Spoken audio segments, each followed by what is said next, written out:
Permettez-moi de vous donner un avant-goût des opportunités d'investissement que vous aurez le temps de découvrir à long et à large au cours de cette table ronde et de vous réaffirmer que choisir le Burundi aujourd'hui comme destination d'investissement, c'est garantir la prospérité de vos entreprises.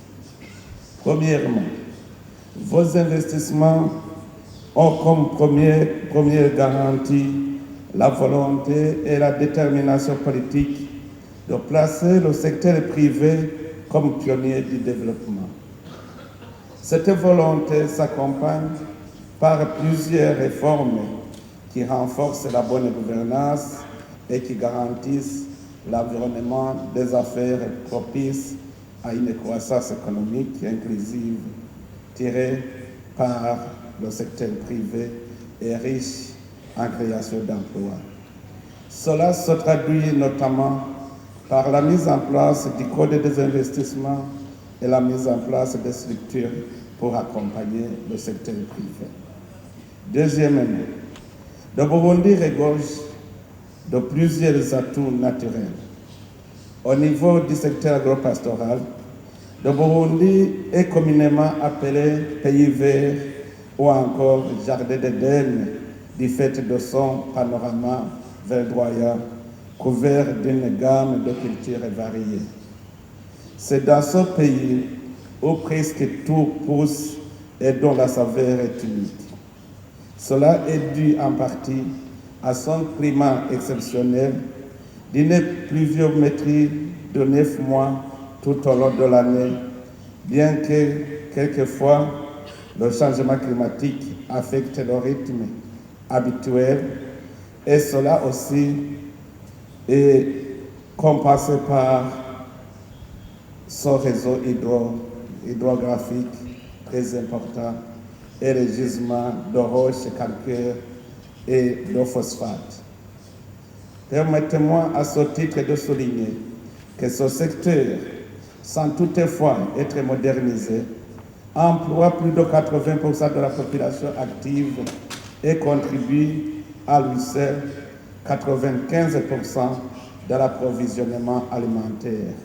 Le Burundi n'importe pas de denrées alimentaires, nous n'importons que des produits de luxe. Si aujourd'hui, nous avons cette grande performance dans le secteur agricole, avec les moyens encore lacunaires, qu'aurons-nous si nous investissons dans la modernisation, la transformation, la conservation des produits agricoles?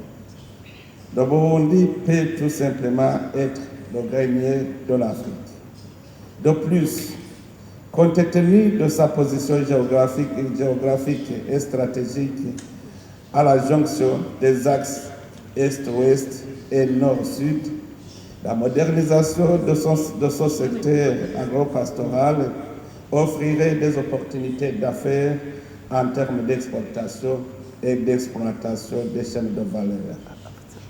Au niveau du secteur minier, le sous-sol burundais regorge de réserves minières incommensurables méconnues. Il s'agit notamment de l'or, du nickel, de la cassitérite, du coltan, du lithium, du fer, du cuivre, des terres rares, titane, platine et j'en passe. Une carte minière est disponible pour les investisseurs désireux de se lancer dans ce secteur. Les réformes en cours visent à revitaliser ce secteur pour optimiser sa contribution à la croissance et au développement socio-économique du pays, et ce, par la promotion de la transformation et de l'exportation. À ce niveau, le gouvernement a révisé le code minier et dispose des textes d'application ayant pour objectif de mettre en place un cadre légal qui permettra au pays de tirer parti de ce secteur qui, à travers des contrats gagnant-gagnant. Le secteur du tourisme se trouve être une autre opportunité d'investissement insoupçonnée.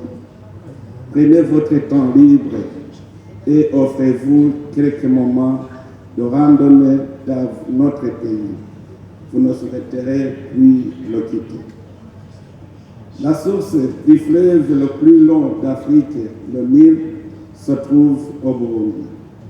Le lac Tanganyika, le plus profond au monde après le lac Baïkal, est le plus grand réservoir d'eau douce de l'Afrique.